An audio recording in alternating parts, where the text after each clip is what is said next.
নিচে লাও ও ভাই ফোনগুলো নিচে লাগাও এই বুনটা দেখে এটা দেন এত বড় জনসভা কি বলে আপনারা জানেন বিধানসভা নির্বাচনে সম্পূর্ণভাবে এবিএম চুরি করা হয়েছে। আপনারা দেখেছেন সেদিন ভোট করা হয়,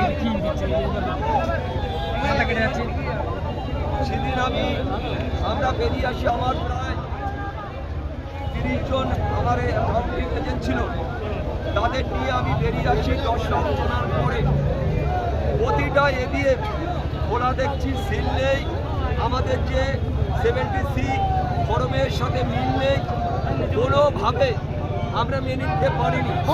তাই আমরা সেদিন শুনে অবজারভারকে জানিয়েছি, নির্বাচন কমিশনারকে জানিয়েছি যে সম্পূর্ণ এবিএম চুরি করা হয়েছে, ভোট চুরি করা হয়েছে।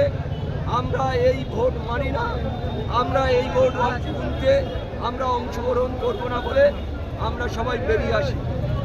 তারপরে আমরা বিশেষ সূত্রে জানতে পারি জীবনতলার বিডিও, জীবনতলার ওসি সহ আরোরা মিলে কয়েক কোটি টাকার বিনিময় এই এবিএম চুরি করে ক্ষমতাসীন দলকে জেতানোর চেষ্টা করেছে। আমরা দেখেছি প্রতিটা পদক্ষেপে যেখানে সমস্ত 3-4টে দলের এজেন্ডা, তারা সবাই মিলে সেদিন আরোর কাছে বলেছে যে এই এবিএম চুরি হয়েছে, এই এবিএম কোনো নাম্বার নেই, কোনোভাবে আমরা মেনে নিতে পারছি না। সেখানে বিজেপি, কংগ্রেস, 2 জন নির্দল, আমি সহ আমরা 6-7 জন প্রার্থী আমরা সেদিন অভিযোগ করেছিলাম আরোর কাছে আমরা অভিযোগ করেছিলাম, তারা কোনোভাবে মানেনি। তাই আপনারা দেখেছেন ওসি জীবনতলা সাসপেন্ড হয়েছে, ক্যানিং পূর্ব বিধানসভায় যিনি অবজারভার ছিলেন তিনি সাসপেন্ড, বহিষ্কার হয়েছে, আরও বহিষ্কার হয়েছে। তাতে কি প্রমাণ হয় যে এখানকার ভোট লুট করা হয়েছে, চুরি করা হয়েছে। দেখো তৃণমূলের নেতা অভিষেক বন্দ্যোপাধ্যায় এসপিকে বলেছে এই ভোটটা জেতাতেই হবে, বাহারুল আমার ভাই, তাই বাহারুলকে জেতাতে হবে। তাই এসপি কথা রেখে বাহারুলকে জিতিয়েছে এবিএম চুরি করে। তাই আমি বলতে চাই যে আজ পর্যন্ত যিনি তৃণমূল কংগ্রেসের যিনি জিতেছেন এখানকার, তিনি এখনও ক্যানিং পূর্ব বিধানসভায় পা রাখতে পারেনি। তাই আপনাদের কাছে আমার বলার, তার প্রতিবাদ জানাতে বিভিন্ন জায়গায় বিভিন্নভাবে এলাকায় সন্ত্রাস হওয়ার প্রতিবাদে বিভিন্ন ওসিরা সঠিকভাবে কাজ করছে না। আমি সব ওসির কথা বলবো না, বেশ কিছু ওসিরা আছে, আইসিরা আছে, তারা সঠিকভাবে কাজ করছে না।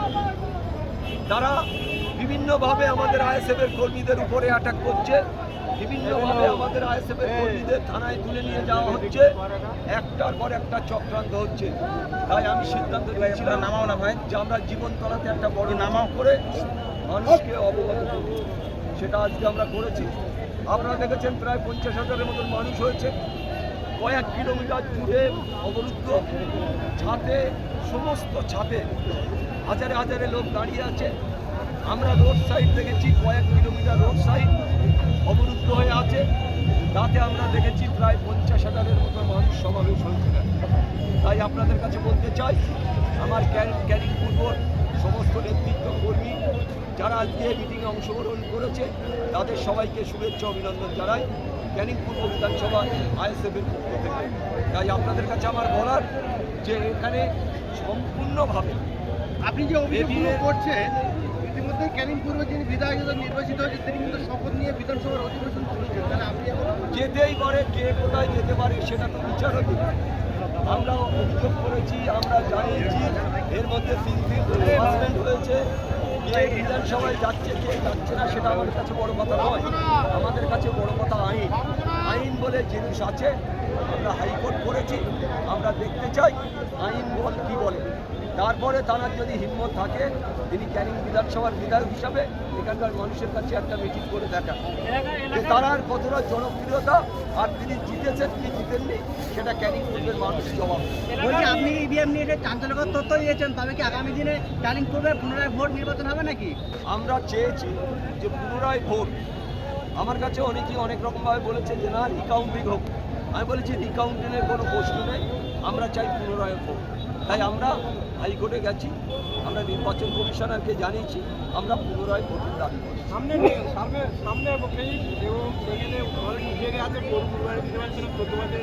একটা ব্যাপার হচ্ছে আইনের রাস্তায় চলবে, কুরবানি হবে কি হবে না এখনো পর্যন্ত ঠিক হয়নি।